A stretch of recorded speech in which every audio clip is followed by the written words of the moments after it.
Hi everyone, and thank you for joining the EY Digital Tax Series webcast on Intelligent Tax Automation, hosted by Albert Lee, our Asia Pacific Digital Tax Leader. During today's presentation, all participants will be on a listen-only mode, and if you have any questions for our presenters, or if you need a technical assistance, please type them in the chat window. If you are joining an Adobe Connect webcast for the first time, we will recommend you to run the audio setup wizard from the meeting menu. This session is being recorded and a replay will be made available at a later time. I would now like to turn this call over to Albert. Please go ahead, sir. Good afternoon, everyone. Welcome to today's webcast. It's part of a digital tax series that we're running. And today we'll be covering intelligent tax automation, a hot topic, very current topic if you've been reading the news of late. Before we get started, I thought we'd just do a little bit of admin. We want to try and field people's questions as much as we can through this medium. So if through this webcast you've got a question that you want to ask, please put that question in the chat box and we will try and address it at the end where we've set aside some time. Secondly, we'll be running some polls to try and keep things to keep you all attended, keep your attention. So please look out for the polls and try and participate in the polls as they come up. So why don't we get started? Let's try and set the scene. So this is part of our digital tax series. We, EY, are the only firm to have a global tax technology and transformation practice. And so this is part of our focus on digital tax. What you're looking on the screen, what you're seeing on the screen right now is our framework. And we have developed this framework to help you and our clients think about your digital tax strategy. So it's a framework to help you, to enable you to develop your strategy. And so, as you can see around the outside, we've got a number of hot topics that hopefully should trigger your thinking. And of course, today we'll be focused on RPA, robotics process automation. But in the center is something that we felt we find helpful, and our clients have told us is helpful in developing their thinking. So just quickly going through it, in the top left-hand corner, we have digital tax effectiveness. As your business becomes more automated, as your business becomes more digital, you will no doubt go through changes that gives you opportunities to do some tax planning. And so you need to be on top of the business changes that you're going, especially digital changes, and think about the opportunities you need to do around tax planning. Second of all, you need to think about what the governments are doing. So the governments are also adopting digital tax strategies and the way that they're going to administer tax. So you need to think about your response or how you're going to work in an environment where they have more of your data, more of your information. So on the left-hand side, if you like, those two factors are things that are influencing the way you work. On the right-hand side are things that can be used to enable your work. So you need to be thinking about how you deploy technology for your tax work, and you need to think about the data, which is the blood that goes through the technology veins, if you like. So you need to think about the technology, and you need to think about the data that goes through there. So today I'm joined with an excellent panel of experts, and let me introduce you to them right now. So we have John DeBell, who is our Asia Pacific Tax Innovation Leader, and he will speak very shortly to give you an introduction of what RPA is and intelligent tax automation. We'll have Callum, who is a director in our Asia Pacific Tax Performance Advisory business, taking you through a few case studies of what we've done. We've got Louise, who will give you a people side, a human side to what the whole robotics agenda means. And we've got Agnes, who's part of our Asia Pacific Digital Tax group, trying to show you how this applies to you in the tax world.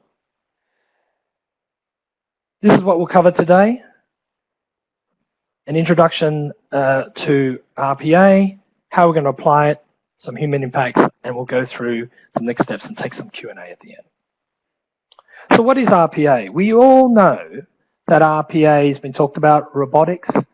For those who are not clear, simply put, it's about a piece of software that will execute instructions through your desktop. So anything that we do in our work that is done through our computers, essentially it's a living macro, if you like. I like to always call it a bit of a macro that actually executes steps that are done through your computer. So it can repeat or mimic everything that we do, keystrokes, mouse movements that we do on our computers. The benefits and savings of this piece of technology is well studied and published. And as you can see, some of the statistics that are on the slide there. Now, we might all debate the extent and the benefits or the application or how deep robotics could be used. But one thing is for sure, it is here to stay. Okay, it is. The cat is out of the bag. It's here to stay. So we might all have our differing views on how deep we could apply it or what those benefits are. But one thing's for sure, it's here to stay. And I'm just looking at that last statistic. I mean, that is probably one of the bigger and bolder statements being made, that probably 85% of our work or our processes that we do could be roboticized. I'm not too sure about that myself, but certainly that is one point of view. So RPA, what are the benefits of it? First of all, as I introduced earlier on, essentially it's a piece of technology that mirrors the processes that we do on our computers. Means that it's actually non-invasive technology. So all other technology that's gone before requires the installation of new software. Now, apart from the robot software itself, it doesn't actually use any new software. It actually uses the existing software that's there. So in that way, once you've got the robot in place, it's actually non-invasive. And this is actually a fundamental reason of why it has the power to be so pervasive. Second point I'd like to highlight on this slide of benefits is probably the reliability of it. And this is why it is becoming so popular. It doesn't take sick leave. It is also very faithful in executing the steps. Right? Very faithful at executing steps, and it, as I said, it doesn't take sick leave or it doesn't take leave at all. It just runs. There's a lot said in the newspapers about in the last decade about offshoring and the impact of jobs and things like that. But I think this now creates another conversation, which is the combination to possibly onshore as well, onshore in a cost-effective way, or maybe still offshore, but apply robots. So this opens up the whole conversation of what is the right shoring. I'm not sure if that's actually a word, but we've made it up for this slide. So the possibility of right shoring is a consideration that it opens up. It's scalable. So the other thing I like about robotics is that you don't actually have to go whole hog into it. You can do it in small pieces. It's very, very readily made to be done in phases. And so at that point, we've got a statistic there of the duration, typically 9 or 12 months. But what I can tell you from my experience is that you can easily get a pilot or proof of concept up in 4 to 8 weeks. Okay, so now we're getting to our first poll. So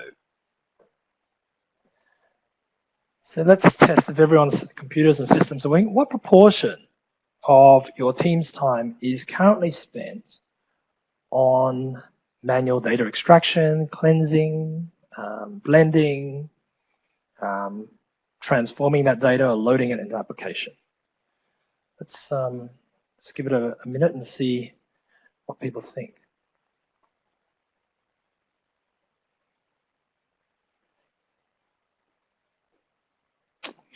Okay, we'll just let that go on a bit, but I think I can call it. No surprise, I presume by choosing to join and give us your hour of your time today, robotics is of interest to you. So it comes as no surprise that a lot of you are probably doing a lot of manual work. So we can see, wow, around 60, 65% have more than 50% of manual work.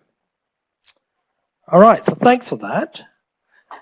So why don't we have a look at more broadly this topic of intelligent tax automation, of which one part comprises of robotics.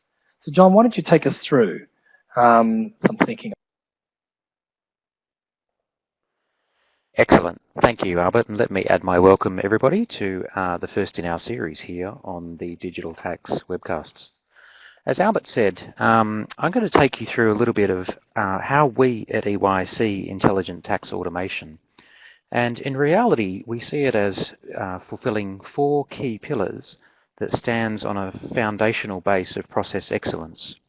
So the starting point is spending the energy, effort, and time to make sure that your processes and the interactions between the various resourcing models that you might deploy, whether they are onshore, offshore, robotics, or otherwise, are all well designed and well structured. And then on top of that foundation, we really bring these 4 pillars together, which we expect to see will expand and grow over time to drive a series of different improvements for tax functions. The first one, and the topic of today's discussion, is the focus around robotics process automation. And we'll obviously spend a lot of time on today's webcast going through both the benefits, potential case studies, and also how we might take that forward in an organisation. The second pillar is around the deployment of artificial intelligence, and a number of you will have seen various articles and publications on the use of artificial intelligence in areas outside of tax, but there are a number of examples in tax as well where AI is being used to predict certain outcomes or behaviours in terms of the application of tax rules. So we expect to see a lot more of that pillar growing over time. The third one is around the whole process of cognitive intelligence. And so that differs from artificial intelligence in that we're now taking some of the interpretation of the data that helps us understand how things happened and why they happened, and really now starting to look at matching patterns and interactions to predict what might happen, or even more importantly, get involved and actually determine what happens as a particular outcome. And then our fourth pillar is really the whole suite of other technology actions and components that fit together to enable these pillars to work and operate and really facilitate interaction with an organisation's data across the board. So with the foundation of process excellence and those 4 strong pillars, we at EY really see intelligent tax automation as being a philosophy by which you can take forward the way tax works and operates and really drive better value for tax and for the whole organisation in terms of its support of the broader business. In terms of providing some big picture background for intelligent tax automation, as many of you are well aware, the last decade or so has really been focused around trying to get better access to and structure for the data that we use in our tax functions, whether for planning or for compliance or other related activities. And it's also had a focus around trying to improve workflow. And while that's brought benefits for tax functions, those benefits have been material, but could always be improved. And that's really brought us to the now stage, which is the one that Albert said is now with us, around RPA. So RPA really is about automating the manual and helping us drive optimized processes through automation. And so we're certainly seeing that happening now and over the next couple of years across tax organisations, helping us to effectively bring together multiple systems in a very cost-effective manner. As we then look forward to the next 5, 10 and 15 years, our expectation is that we will see a lot more deployment of semi-cognitive or AI systems to help us understand statistical modelling, and then ultimately cognitive systems that really help us match patterns and do predictions and also interventions around data so that we know what happens and what might happen in the future, and that will become more and more important as tax authorities move to a much more digital operating model. In terms of how RPA works, on this slide here, it really outlines the fact that RPA is all about automating repetitive and manual steps. So there's some examples of process characteristics in the box on the left that you might like to consider in your organization that would be perfect candidates for considering whether RPA could drive some efficiencies and cost savings whilst improving quality in your organization. On the right-hand side, we've really tried to demonstrate that, as Albert said, RPA is about bringing robots or bots to help drive manual steps out of the process and perform activities like consolidating data into worksheets or reconciling data across multiple sources. Also around populating tax forms and producing fileable tax outputs, and we'll see a case study and video of that in a little later in today's session. Or also around producing XML or other electronic tax data as tax functions have to deal with more digital regulators and providing those regulators with their insights and activities. In terms of the benefits for RPA, what we've seen occurring across organisations enterprise-wide, and these certainly hold true in tax, is that RPA really brings a 24/7 working arrangement. Bots can operate 24/7, and so it really drives a much higher volume of activity of work. They're also very cost-effective for the volume of work that they put in place, and we've also seen significant increases in accuracy with on-time delivery arising as a result of being able to repeat tasks without variance or error that comes through the process. They also handle significantly higher transaction volumes than humans can in terms of processing data. And importantly, and Albert's already touched on this, they work with existing IT architecture. So there's no need to go and buy or implement a whole suite of new enterprise-wide or technology-specific activities. It's really about deploying the robot into the existing IT infrastructure and allowing it to work and interact with systems much in the same way as your regular staff would. As a result of the high volume and processing and relatively low costs, we're seeing business cases that show a very significant payback on implementation of RPA activities, and certainly payback within a year is not uncommon in terms of the expectation and outcome. And on top of that, we obviously see enhanced processing speeds that allow us to get to data and information quicker, which in today's world is an important point in terms of answering audit queries or controversy queries, or indeed just keeping on top of new business activities or management requests. And finally, one of the benefits that's often overlooked for deploying RPA is really around the fact that it enables organisations to build and maintain a full audit trail of what happens. So rather than in many tax functions we see processes being deployed because that's the way we did it last year, or that's the way we were taught when we kick-started, RPA really drives us to ensure that there is a visible, auditable, transparent trail so that we can understand why data moved the way it did and what adjustments were made to it on the way through. So all of those benefits are certainly things that we've seen arising, and certainly coming out of proof of concepts, they're the benefits that organisations have noted that allow them to deal with much more fundamental programs heading forward. The case studies that we'll work through a little bit later in today's sessions will really highlight how RPA could be deployed in your organisation and hopefully how it could bring these benefits to life. But there are also many examples where organisations are leveraging EY's experience around RPA to ensure that leverage of those skills and ultimately provision of services and activities is provided in a very cost-efficient manner.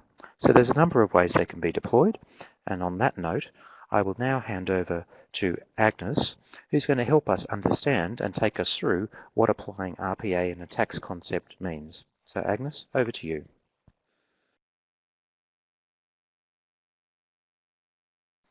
Okay, so why don't I take it there? I presume everyone can hear me.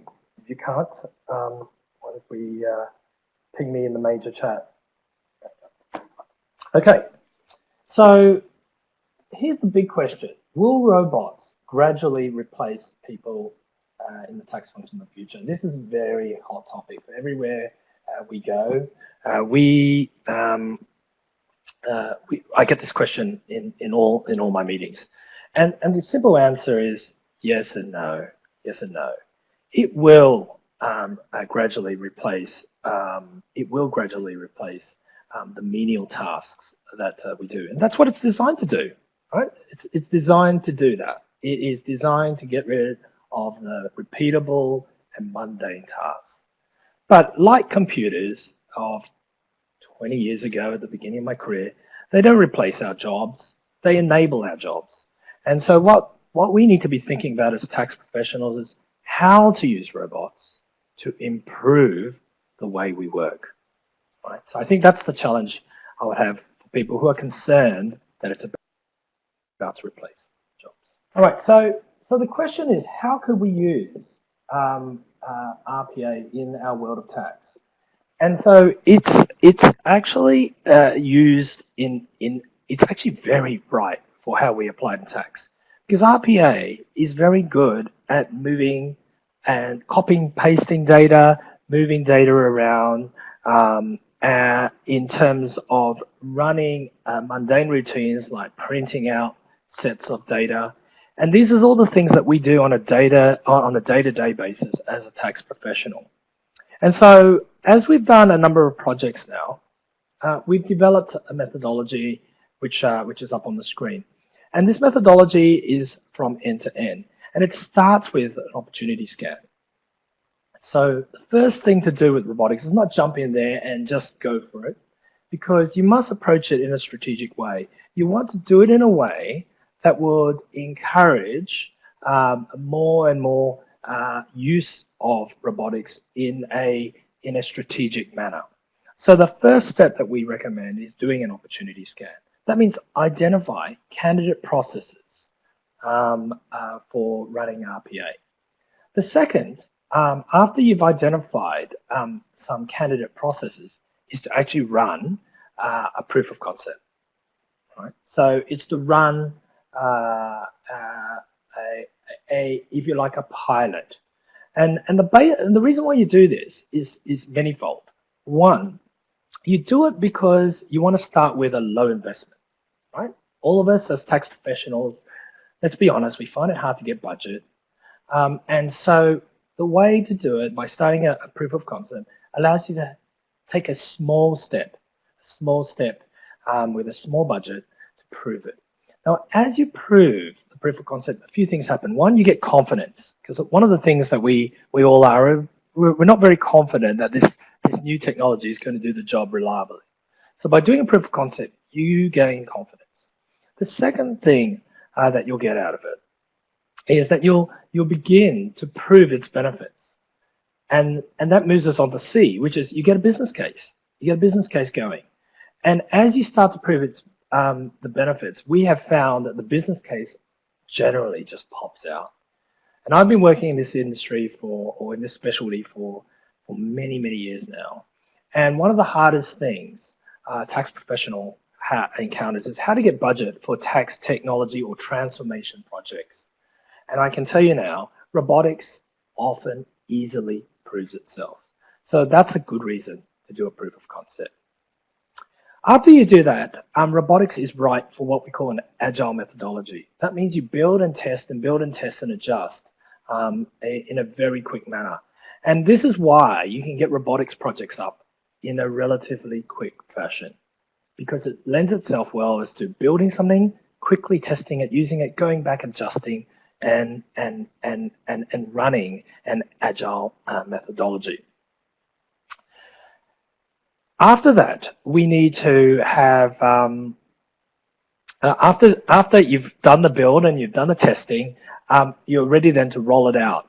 And again, the good thing about rolling it out is it's often a process that people are already familiar with, because as John and I have said, it doesn't involve new technology.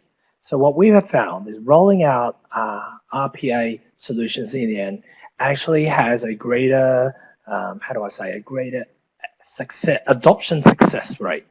And then finally, and this is often forgotten, and this is what keeps us all in our job, is that robots ultimately are a tool. And so, in fact, our job now, as it has been, is to maintain those spreadsheets that we've created. Well, now it's to maintain the robots that we've created. So robots will do the jobs faster and more reliable, but it will need update. Updates because things change, laws change, processes change, underlying infrastructure in our firm changes. And so this is a very important part and often overlooked part of robotics, because everyone gets excited about having a robot do its task. But what you need to do as a final part there is to think about how you're going to maintain it and in fact improve. Because as we mentioned on, things change, and this is an opportunity also for you to think about your current processes and effect change. Now, robotics is not just something that we do for our clients. So in case you're thinking, this is nice, we're talking about how this audience should be using it. I want to let you know, and I'm very proud of the fact that we use it ourselves. In fact, we used it ourselves recently. We've recently won a Tax Innovator Award, and it probably comes as no surprise that submission includes the use of robots. Let's have a look at a few case studies of how this might be used in real life to create, hopefully to get you guys all thinking about how you might want to apply it. So with that, I'll pass you on to Callum to walk through some cases. Great, thank you very much, Albert.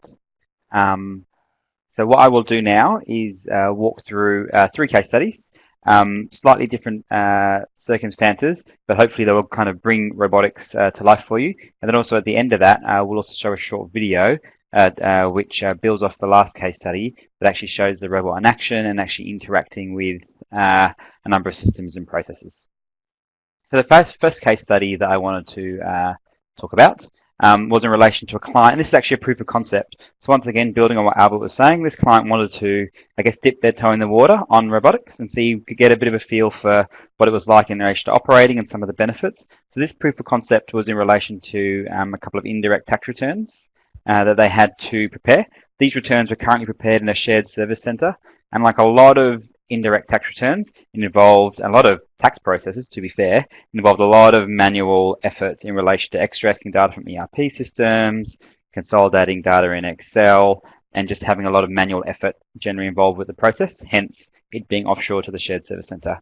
What they were finding was even using the shared service center, they were spending at least 36 hours a month on one complicated indirect tax return. So that was equating to about 432 hours a year just on one complex tax return, and the actual shared service center itself completed around about 25 or 30 indirect tax returns a year. So quite a high volume of work, a lot of manual processes, and actually the manual processes were resulting in the onshore review staff having to spend a lot of time reviewing the work. Something that is not uncommon practice in tax functions. As part of the proof of concept, we were able to automate a number of steps within the indirect tax process and actually prove out and demonstrate savings of about a third of the time, 2/3 reduction in the time spent on these indirect tax returns a year. So that time saving was actually, for this client, actually the first step, because through that process we also identified other areas outside of RPA to improve the process. What this then resulted in is a potential reduction in headcount at the shared service center, It resulted in reduction in review time of onshore staff of their indirect tax returns, which therefore also enabled them to focus on higher value work. So quite a, I guess for the client, quite a surprising or positively surprising outcome for the client there, just from the use of robotics in their indirect tax process. So the second case study is also an indirect tax process, but slightly different circumstances. So this, so the real challenge for this client was not only similar to case study 1 in relation to the manual processes, but actually submission mechanisms here were very difficult. So this client actually had to submit indirect tax returns in different provinces, and due to that fact, there was actually different forms and mechanisms by way those indirect tax returns are submitted. So, so that added an extra layer of complexity there. Also, as you can see, the volume of the indirect tax returns prepared was a lot higher. We're looking at 60 indirect tax returns here. As well as that, internally, the client also had a very short filing window to complete this work. So their current manual process they actually really struggled to meet that filing window, but also at the same time had quite a high error count in the type of work due to the level of manual work involved. So once again, looking at the right-hand side of the slide, once again we were able to demonstrate and save about 3/4 of the time. So previously the process used to take about 400 hours, and after RPA, about 100 hours left of time spent on this return, and actually really high quality 100 hours. So most of those 100 hours were all around review and planning work as opposed to actually data preparation work. So once again, improvement in data accuracy, and also in this case here, a saving in the actual labour cost, and also repurposing of certain people's roles and redesign of certain people's roles into other areas. So the final case study that we will have a look at now is a direct tax example. So in this case here, this is about the tax provisioning process or the tax reporting process for a client in the automotive industry. This time here, the client wasn't an overly heavily Excel-based process, but actually was using a third-party piece of software. So he was actually using OneSource tax provision.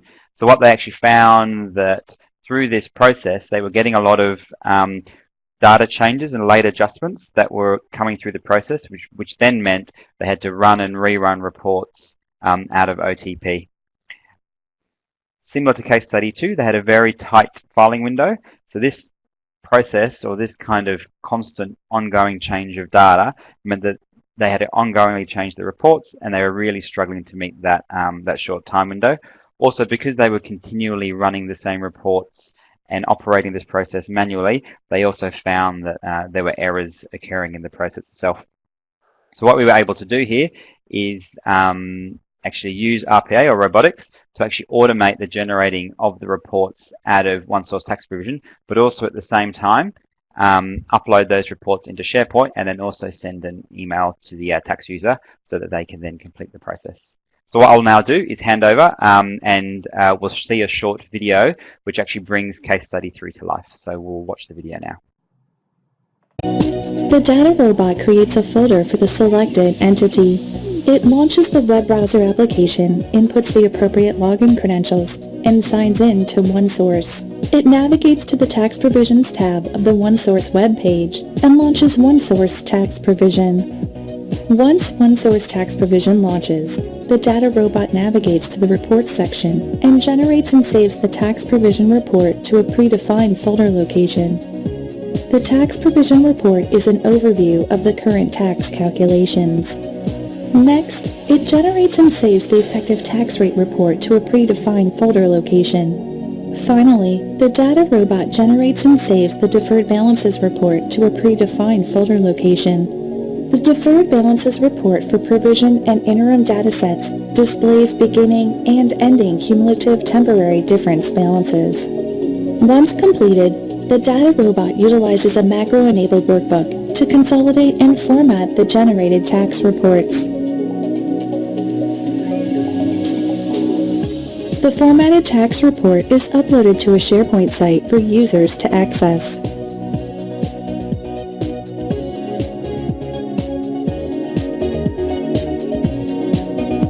Once the SharePoint upload process is complete, a status update email is generated.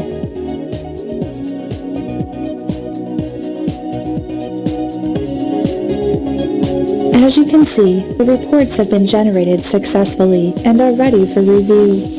Notice the individual tax reports were formatted and saved on separate tabs in one workbook for easy review. Okay, thank you very much. So hopefully that short video brought the case study through to life, which is back on screen there. I can see somebody asked to look at the case study again. So as you can see, what the robot or the robotic software has actually done there has been able to automate that entire report running process using not only one-source tax provision, but also using SharePoint as well. In some of our other examples, case study 1 and 2, we were mainly looking at extracting data from SAP or Oracle, or working with Excel. So as Albert and John have both mentioned before, one of the aspects or benefits or characteristics of robotics process automation is the fact that robots can actually interact with a number of different types of software that you currently have on your system. All right, what I'll now do is I will also move to a poll. So based on what you've seen and sort of your history of using automation, we've got a quick poll for you. So maybe we'll bring up that poll right now. So currently in your day-to-day job and in your function, what currently stops you from using automation? Is it a lack of understanding of where to apply the automation? Or is it impact on staff retention and engagement? Or is it concern about loss of control or lack of in-house capability or IT restrictions? Please click the relevant choice now, and we can see where everyone's thoughts are in relation to this.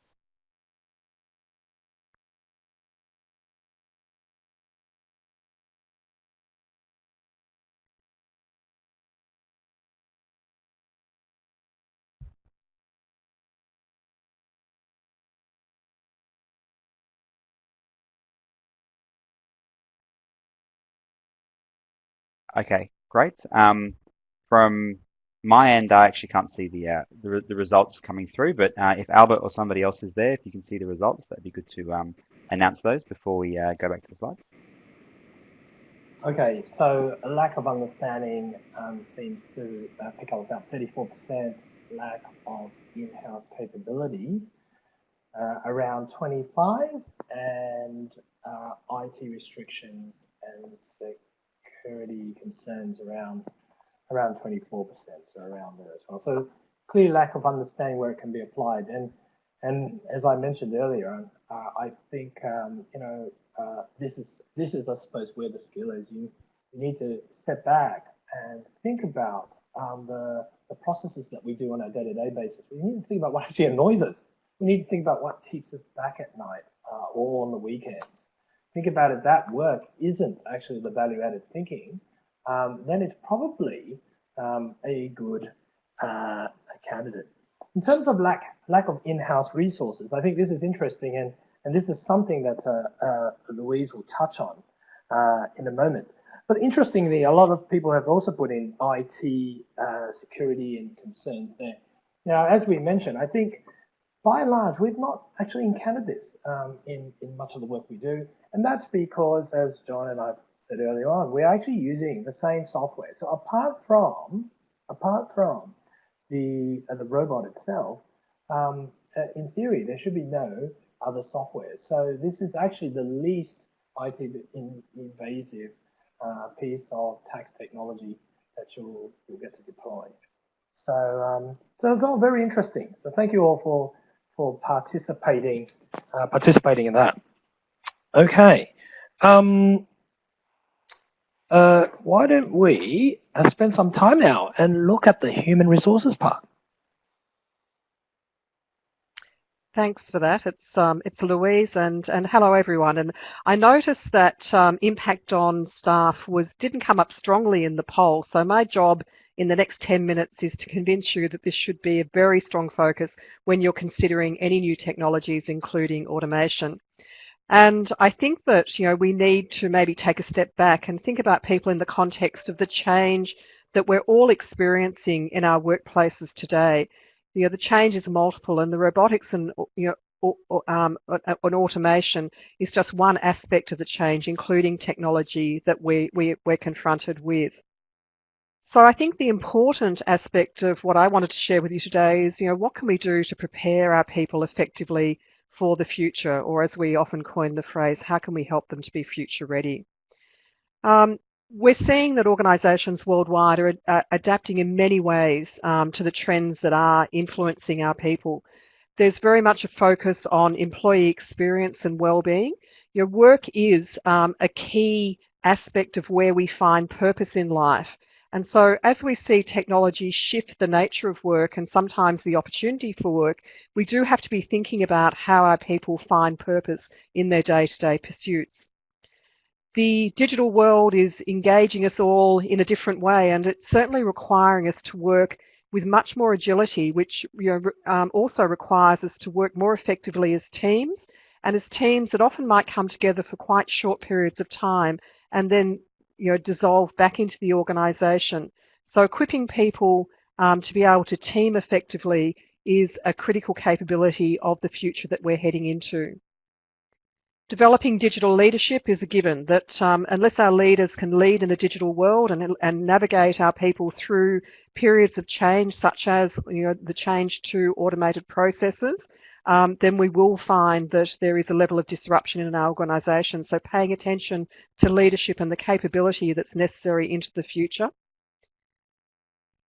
The collective purpose, I touched on this a little bit, that we do need something, I guess, of a higher order than just a strategy to unify us in our pursuit in our organisations. And a compelling purpose is the foundation for that. So being clear about what is the organisation's overarching purpose and understanding how you draw on that purpose to activate people in your organisation.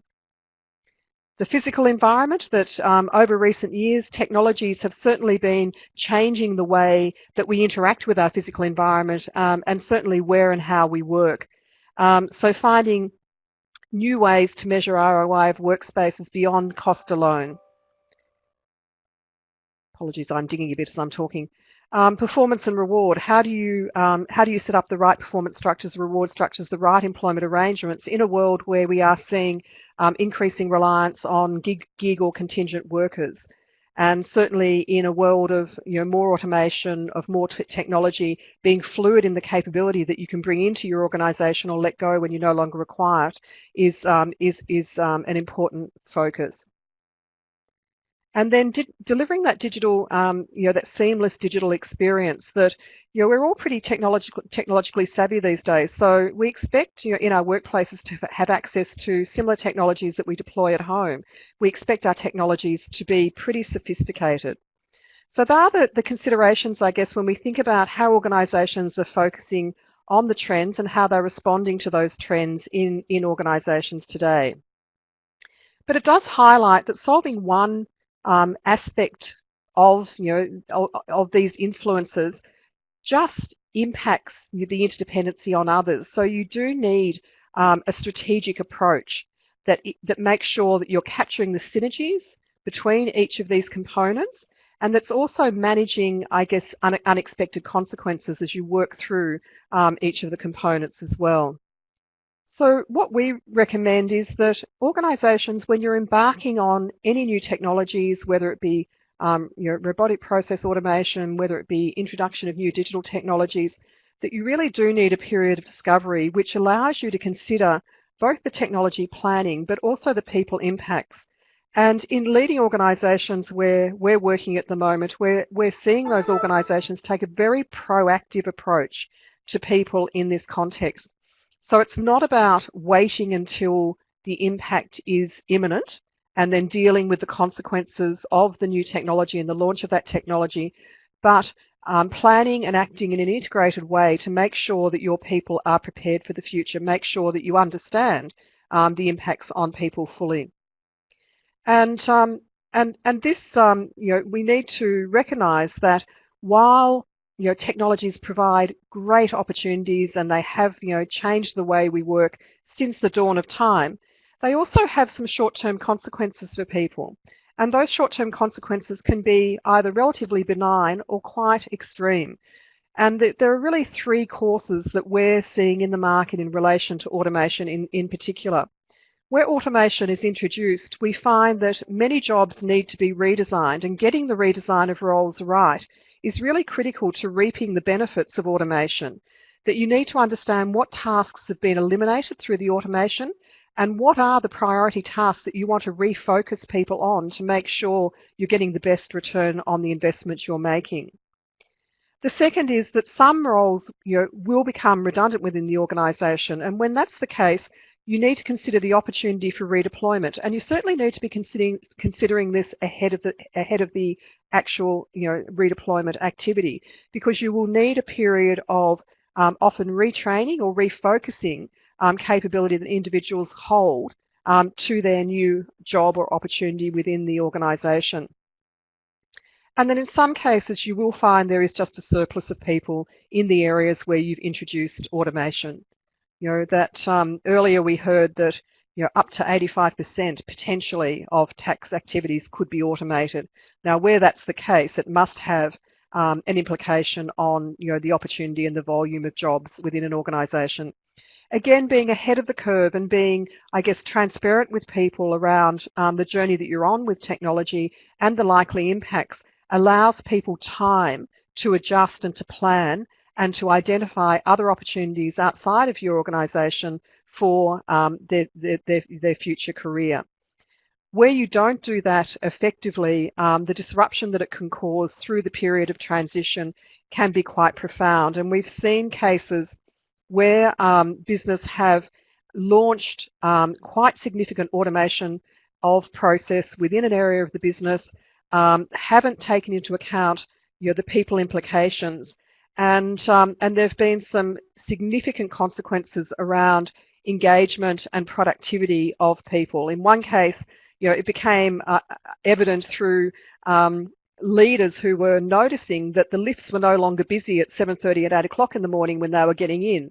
They seemed to be busy between 9 and 9:30 in the morning, and again in the afternoon the lifts were busy around 4 to 4:30 rather than sort of 5:30 to 6:30 when traditionally in the day people tended to leave work. And this was just a really strong indicator that the change that the people were experiencing was reducing their level of engagement and commitment to the organisation. So the three questions that we would recommend you ask yourselves around future ready is, have you planned for this future? Do you actually know what technologies will be rolled out when? Do you know what processes will be automated? And do you understand the impact that that will have on people? Are your leaders ready to lead that change? Do they have the right capability to be able to support people through the transitions that will maintain their engagement and productivity and allow them to take up new opportunities and to settle into those new roles, whether it's redesigned or redeployed, as quickly as possible and be back to full productivity as quickly as possible? And are your people ready? Are you developing learning and development plans for people that don't just focus on their work today and the capability they need for their work today, but are you also focused on the capability that people need into the future? And that requires a level of forecasting around how jobs will change and what the new opportunities will be. And that's no faint task. That is a very difficult thing to grasp in this volatile and uncertain world, what the jobs of the future actually look like. But we do know enough about the core capabilities that are likely to be required to be directing people with a degree of confidence towards those capabilities and opportunities to build those capabilities. So thank you, and I hope some of that is useful in thinking about the people in the context of automation. Thanks, Louise. Before I move into some summaries and to some Q&A, I would like to remind everyone John's message on the chat. We welcome any questions. We have built-in time for some Q&A. So if you've got a question, we can see some from Madeline and Sohui Ling there. And so please please type away if you've got a question. Right, so where do we start? We've heard quite a bit about technology, RPA technology and how it can be used. You've heard some case studies and you've heard some of the people issues that you need to consider. So as we keep re-emphasizing, a good place to start is to think about your use cases. Think about where you might want to start from. And so here are some ideas, right? So one, you might just want to think about your peak times. Right?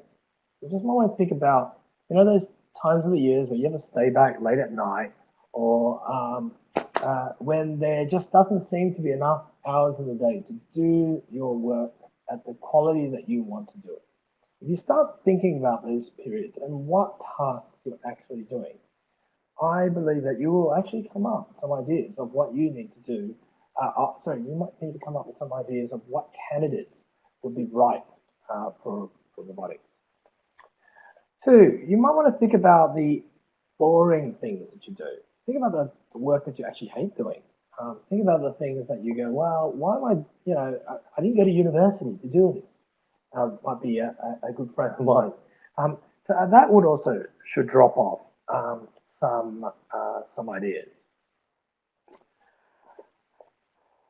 You might want to actually think about some of the activities that you use that involve moving stuff from different systems, because they're often activities that could be done by robots, and also time consuming as we have to actually move them around, because ultimately all we're doing is shifting it around between different systems. Let a robot do that. Let a robot do it.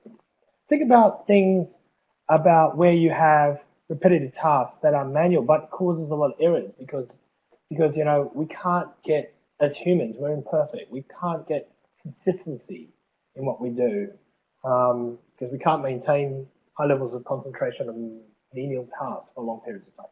Think about that as a place of candidates for use cases. And so, hopefully this will give you some ideas. If you want to think about it from a topical perspective, we found that data collection is an area that is right. Areas that require population of work papers, reconciliation, printing. In fact, we've got an example that we've just done over the last week. Printing. We had an example where the process was printing a whole heap of work papers out en masse, and that was actually taking up I think 1 FTE a month to do that activity alone in this particular process. And so that was ready. E-filing, I suppose that depends on the jurisdiction, but rollovers is quite a lot of a repetitive task. So I think rollovers would be a good area to start. So hopefully this gives you some ideas of where you might want to start a proof of concept or a pilot to prove out how robotics could be used in your department. Okay, so why don't we have a look at some of the questions that come through now, and thank you very much for those who have asked and make this call a bit more lively, keep us all on our toes. So we start with let's have a look, Madeline's question, and maybe John, maybe you could try and kick off and give us your thoughts on that. Absolutely, thanks Albert. So yes, Madeline, you're right. That was because the client was already using one source, but it could have been any underlying tax technology or indeed system, including things like Excel, although I'm not sure we would always recommend that because of some of the risk and control issues around using Excel in that process. But certainly whatever pre-existing technology is in space, that's what the robotics programs can work and operate with, despite what it is. Thanks, John. I think Govinda actually has an interesting question. So let's say we invest in RPA. What's the capability we will need in-house to make these changes. I mean, Callum, you've worked on a number of these projects now. I mean, what are some of your experience? So I think that's a really good question and quite common. This software itself, so robotics process automation software, has actually been designed to be operated by a non-IT person, so by a business analyst or a BA.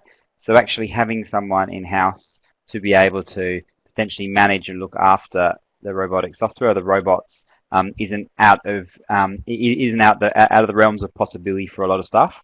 However, you will actually find that a lot of organizations will actually set up a center of excellence to look after and manage the robots that operate within the business, within tax and outside tax. So probably a bit of a blended model depending on where your organization is at and how it plans to govern robotics.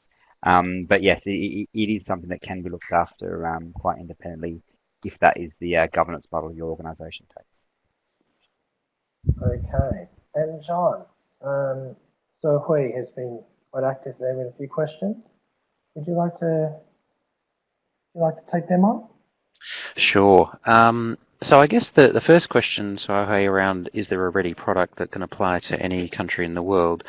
I guess probably the best way to answer that is if you think of the robotics technology as software that can be deployed in any country on any system, then in essence, yes, it can apply to and provide benefits in any locations. There's a number of quite common robotic technology software that is in use today, and at EY we work with most, if not all, of the platforms. Some of the common ones are technologies like Blue Prism and Automation Anywhere, but in reality it will depend on the systems you've got in space as to which ones make best sense to deploy. Thanks, Albert. Okay, and of course, we'd be pleased to demo some of the solutions that we've discussed today. And actually, to be honest, we would be pleased to help you also work out your use cases. So if anyone is on this call today thinking through the various opportunities that you're trying to work out what the opportunity is for robotics for your organization, we'd be happy to help you brainstorm some of those use cases. I can see one of the most common questions we have, and we're at the last minute here. If we will get round to some of keep your questions coming through. We'll definitely get back to you after the call as we got your details. But the biggest question that we've had is, we can see there is, can we have the slide deck? I think this series is being recorded, so after the call, we'll follow you up, and so you'll be able to get we'll send around the information where you can get a link to get the materials. So that leaves me to close the call. I want to thank everybody for giving us this very valuable hour of your day, and we do appreciate that, and we do appreciate your interest. We hope you found it useful as you develop your thinking in this area. As mentioned earlier, we'd be very pleased to connect with you to help you brainstorm how intelligent tax automation can be used in your organization. And so all there is left for me to say is to look out for future webcasts as part of our digital tax series. And please feel free to give us feedback on how we might improve in the future. So thank you all very much again for your time. And with that, I wish you all a great afternoon. Thank you everyone for your participation on today's webcast. You may now close this window.